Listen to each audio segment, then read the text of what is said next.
तो हम आपको मेघ मल्हार के विषय में बता रहे थे। जब हम कोई भी राग बताते हैं उसके साथ हम उदाहरणों को प्रस्तुत करते हैं, ताकि जो चीज़ आपको कही गई है वो चीज़ यदि उदाहरण के तौर पर क्रियात्मक रूप से आपको बताई जाए तो आप उसको और अच्छे तरीके से समझ सकते हैं, और साथ ही साथ आप उसको अभ्यास भी कर सकते हैं। अभ्यास बहुत ज़रूरी है संगीत के क्षेत्र में कहें या किसी भी ऐसे विषय में जहाँ पर कि प्रैक्टिकल एस्पेक्ट जुड़ा है, वहाँ पर अभ्यास की बेहद ज़रूरी है।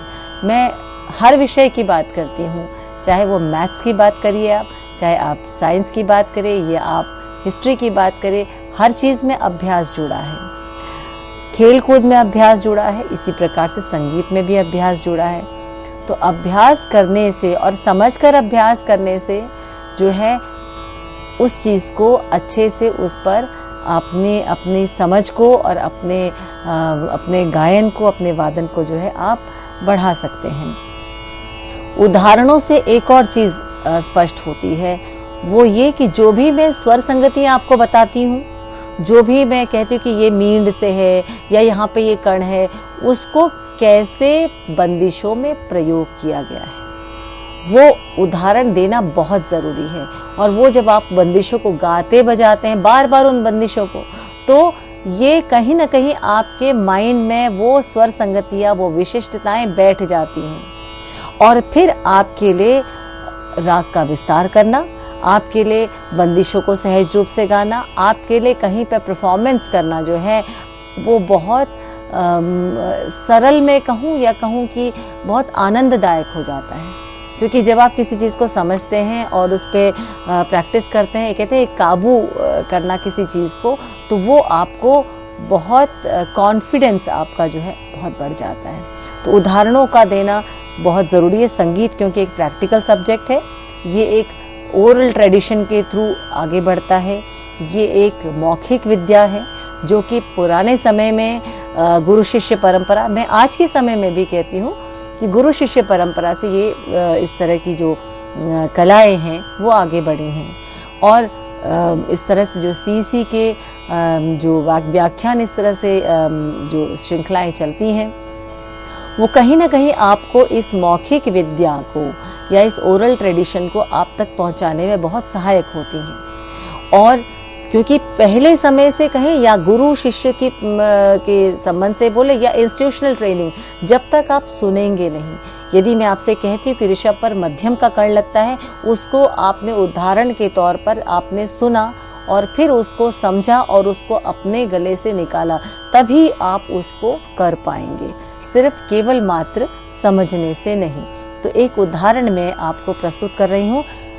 झपताल की एक बंदिश है जिसमें वर्षा ऋतु का तो वर्णन हुआ ही है, क्योंकि मल्हार तो वर्षा से ही जुड़ेगा, लेकिन साथ ही साथ उन सभी खूबियों को या कहीं विशेषताओं को या आंग्ल भाषा में कहूँ फीचर्स जो हैं, उनको आप इस बंदिश में पाएंगे। जहाँ मींड की बात है, जहाँ ऋषभ में मध्यम का प्रयोग का कर्ण लगना या मल्हार अंग का प्रयोग होना, ये सब इस बंदिश में आपको मिलेंगे। और ये बंदिश पंडित भातखंडे जी के क्रमिक पुस्तक मालिका के संग्रह से मैंने ली है। और इसके बोल हैं: उमड़ घुमड़ मेघ गगन चढ़ी आए, विविध बरन सकल विबुध मन हर्षाए, गुनियन करत तान धग बरज सह गमक, धैवत और गांधार वरज यानी वर्ज है, उनका प्रयोग नहीं होगा। सह गमक और साथ में क्या होगा, गमक का प्रयोग होगा। गंभीर सुध मूरत, इसका नेचर भी पता चले, इसका प्रकृति क्या है, गंभीर सुध मूरत, इसकी जो शक्ल है, इसका जो भाव है वो गंभीर है। तो जहाँ पर वर्षा ऋतु का वर्णन इसके स्थाई में हुआ है, अंतरे में गुणियन करत तान, गुणी लोग इसको किस प्रकार से गाते हैं, इसकी विशेषताओं को, इसके फीचर्स को भी बताया गया है। तो साथ ही साथ थ्योरेटिकल भी इसमें बताया गया है और उसके भाव को भी बताया गया है। और अब आप स्वरों को देखें, जो चीज़ें मैंने आपको बताई वो सभी इस बंदिश में मिलती हैं।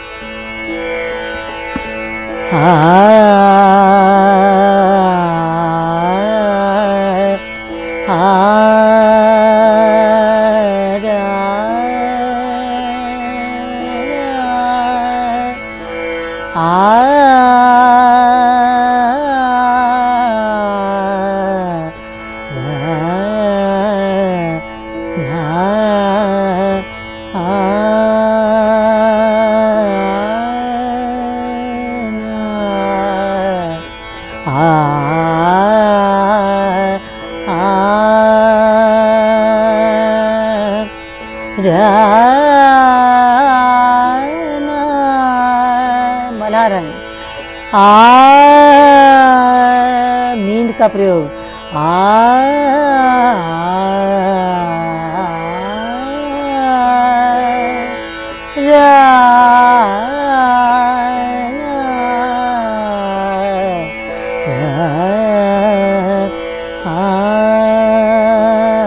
ऋषभ में मध्यम का कड़ लगना, ये इस आलाप से आपको स्पष्ट है।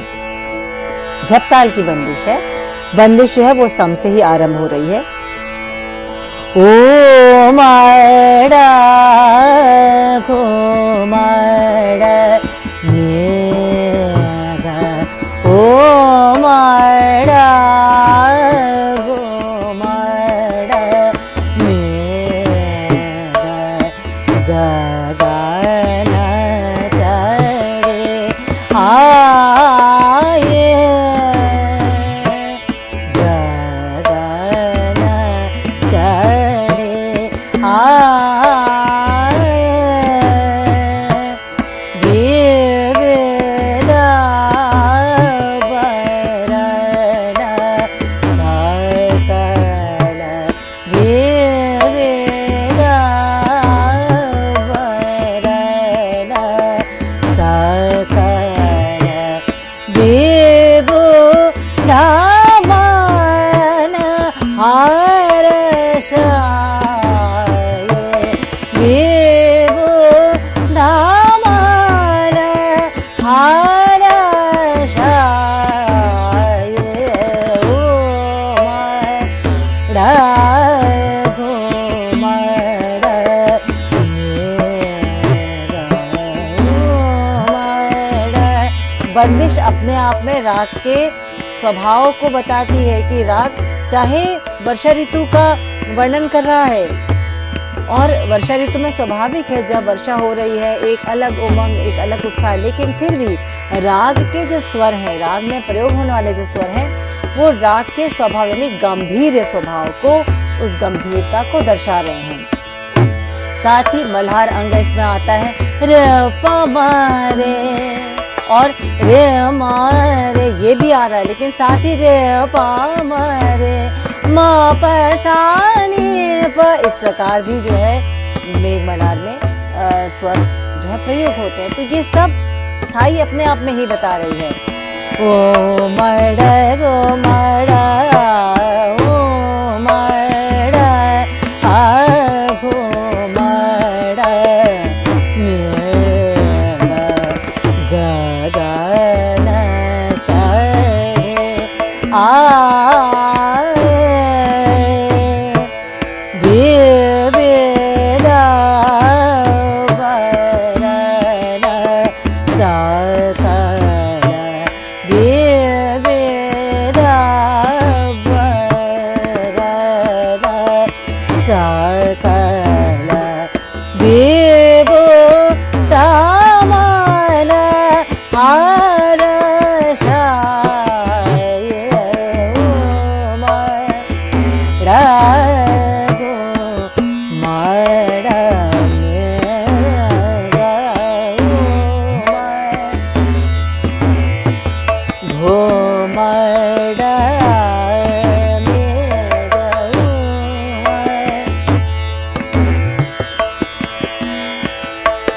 अंतरा गोने याना कराता ताना, गोने याना कराता ताना, धागा बार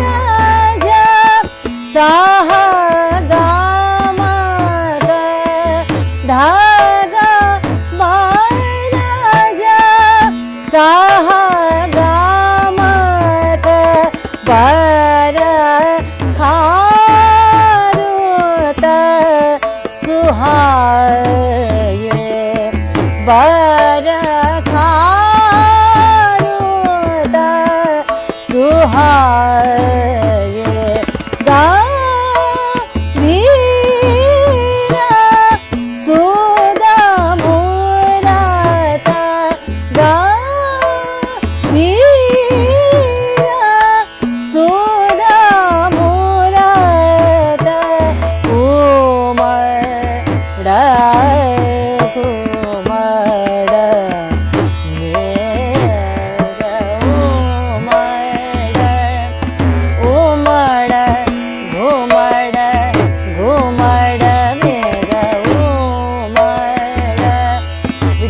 अक्सर कहते हैं कि बंदिश तो हमने सीख ली, राग भी हमने समझ लिया, राग का भी अभ्यास किया, राग में स्वरों के स्वरूप का किस प्रकार से राग में संरचना राग की होती वो भी हमने अभ्यास किया। अब बंदिश के साथ उसका कैसे प्रयोग किया जाए और झपताल जैसे ताल के अंतर्गत जो बंदिश रची गई है उसके साथ कैसे किया जाए। तो ताल तो चल रही है, ताल के साथ ही अभ्यास किया जाए।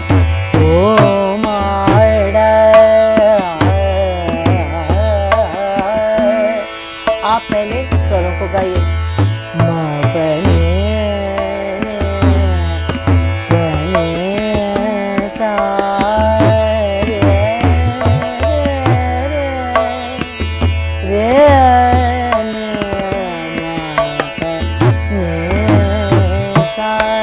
आपने स्वरों को गाया। अब बंदिश में से एक या दो शब्दों को लीजिए, उनके अक्षरों में जहाँ पर वॉवल साउंड है या जहाँ पर बड़ी मात्रा है उनको आप बढ़ सकते हैं, उसमें आप आलाप करेंगे तो सहज होगा आलाप करना। लेकिन कभी कभी ये यदि आपको नहीं मिल पाते तो आप एक तरह से उन शब्दों को लेकर भी आप आलाप कर सकते हैं जिसमें शायद बड़ी मात्राएं या वॉवल साउंड नहीं है, लेकिन फिर भी शब्द को जब आप गाएं तो उसका अर्थ जरूर रखिएगा। ये नहीं कि आप गा रहे ओ मा,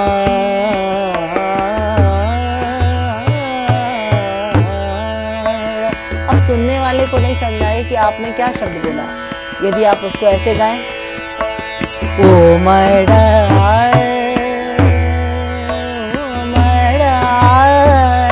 तो उमड़ शब्द जो है वो सुनने वाले को समझ में आएगा। और यदि आप विस्तार करते हैं तो आपके बोल हैं उमड़ घुमड़ मेघ गगन चढ़ी आए। तो जरूरी थोड़ी कि आप उमड़ घुमड़ से ही आप अभ्यास कर उसको आलापचारी आप मेघ से भी कर सकते हैं, लेकिन अकेला मेघ जो है वो कितनी बार आप गाएंगे। तो थोड़ा बहुत इन शब्दों का भी आपको प्रयोग करना होगा। उमड़ घुमड़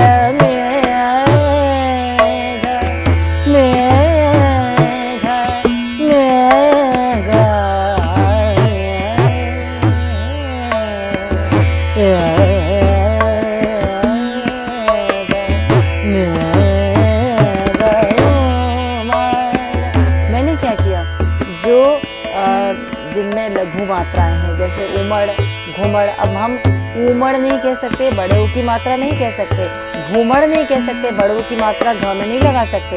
मेघ में ए वॉवल साउंड है, मेघ ए मात्रा है, तो हम उसको मेघ को बढ़ सकते हैं। ये कुछ छोटी छोटी चीजें हैं जहाँ हम राग को सीख रहे हैं, तो राग के विस्तार में, बंदिश के विस्तार में भी इस प्रकार की चीजों को जानना जरूरी है, तभी बोल आलाप करना जो है वो सहज होगा।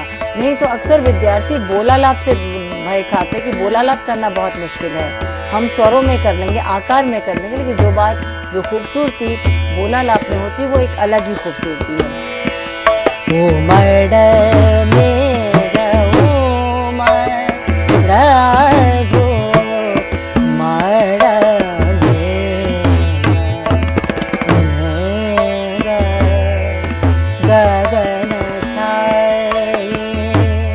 अब मैंने ये भी कहा कि मेघ गगन छाए, गगन छाए,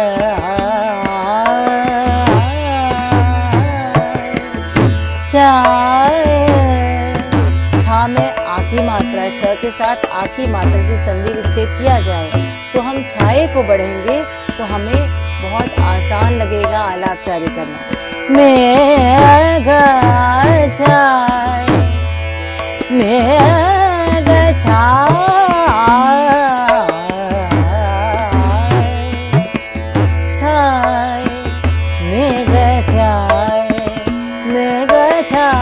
छाए छाए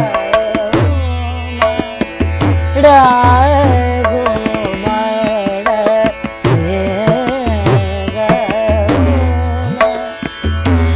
मेघ मल्हारंग रे पमरे छाए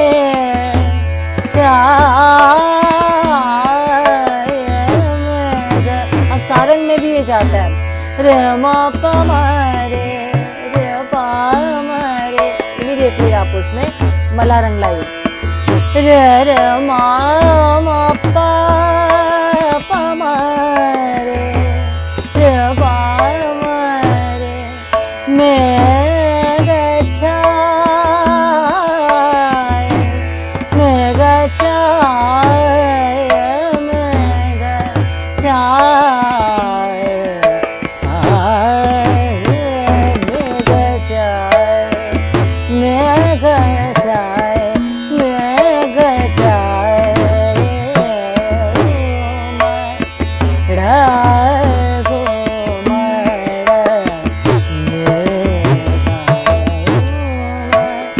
अक्सर विद्यार्थी कहते हैं कि आप जब आलाप लेती हैं या बोल आलाप बनाते हैं आप सहज कर लेती हैं, लेकिन हमें मुश्किल होती है, हम ताल से जो है घबरा जाते हैं। घबराने की कोई आवश्यकता नहीं, उसका एक तरीका ये है कि आप ताल जो है उसको लगाइए। यदि किसी तबला संगतकार या तबला वादन में कोई आपकी संगति करे कोई कलाकार, तो वो तो सबसे अच्छी बात है। नहीं तो आजकल इलेक्ट्रॉनिक तबला भी मिलता है, आपके मोबाइल में इंटरनेट पर अवेलेबल है। ताल लगाइए, उस ताल को बार बार बंदिश को उसमें अभ्यास कीजिए। आलाप के उसमें देखिए कहाँ पर सम आ रहा है, कहाँ पर खाली है, बंदिश का मुखड़ा कहाँ से उठता है। ये तो अभ्यास से ही आपको आएगा। आप ये नहीं कह सकते कि एकदम से आपको आ जाएगा। जितना आप अभ्यास करेंगी ताल का चक्र भी आपके मस्तिष्क में घूमेगा, और उसके बाद शुरू में आपको बहुत ध्यान देना पड़ेगा। बाद में करते करते ये चक्र आपके अंदर इस प्रकार से रच बस जाता है कि आप बंदिश को गाते हुए उसका विस्तार करते हुए बहुत आसानी से आप पकड़ लेते हैं कि मुखड़ा कहाँ से उठ रहा है। ओ मड़ मेघ छाए मेघ छाए छाए ओ मड़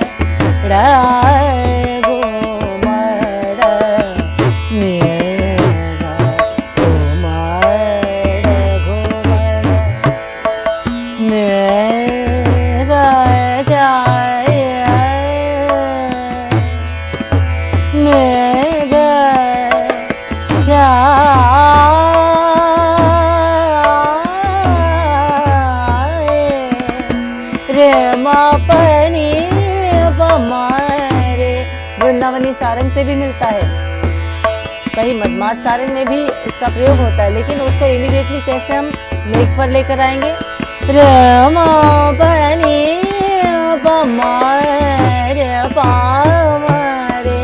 ये मल्हार अंक लगा दिया जाए, तभी मल्हार अंक की श्रृंखला में मैंने इस राग को लिया ताकि आपको मल्हार अंक कहाँ ये बार बार आपको दिखाई दे। रे मा पनी पनी पमरे पामरे मारने रे रे रे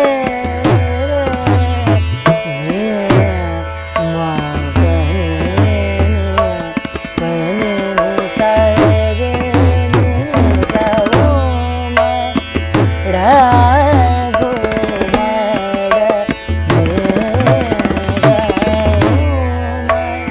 ताल वही चल रही है। रे मा पानी मा पनी सा नी पा मा प सा नी पा नी पनी प मरे रे मा पनी सा रे नी सा नी प मरे हमने मल्हार अंक दिखाया। और मा पैसाने पर ये भी स्वरगुच्छ जो है इस राग में प्रयोग होता है। मा पनी सा ये भी प्रयोग होगा। मा पनी रे ये भी प्रयोग और ऋषभ पर नी रे रे रे, मध्यम का कर्ण लगना, रे नी मा प नी प नी सा नी प नी प म रे रे पा म रे म रे नी मा प नी सा रे रे सा म रा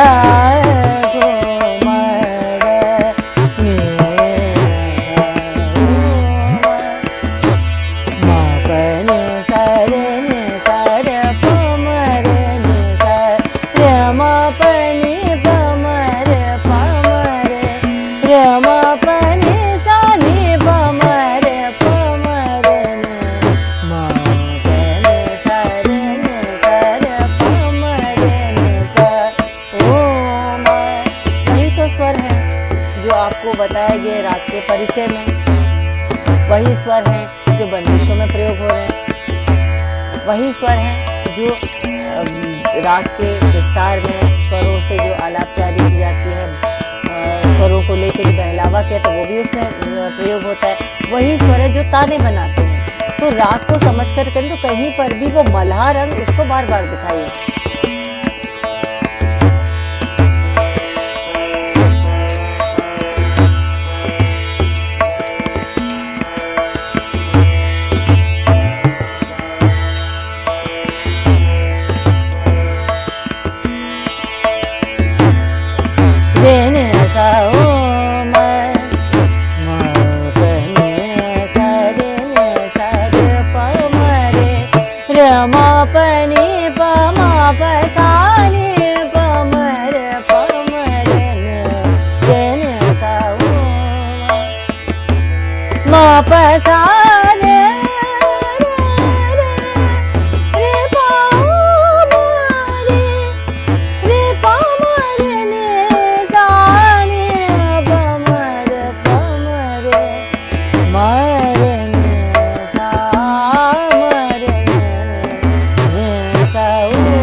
मेघ मल्हार के बारे में आज हमने जो चर्चा की, साथ ही साथ मल्हार अंग को बार बार दर्शाते हुए इस राग को, क्योंकि अंग के अंतर्गत राग लिया गया है, तो अंग को दर्शाते हुए इस राग को आज आपको समझाने का प्रयास किया गया है उदाहरणों के सहित।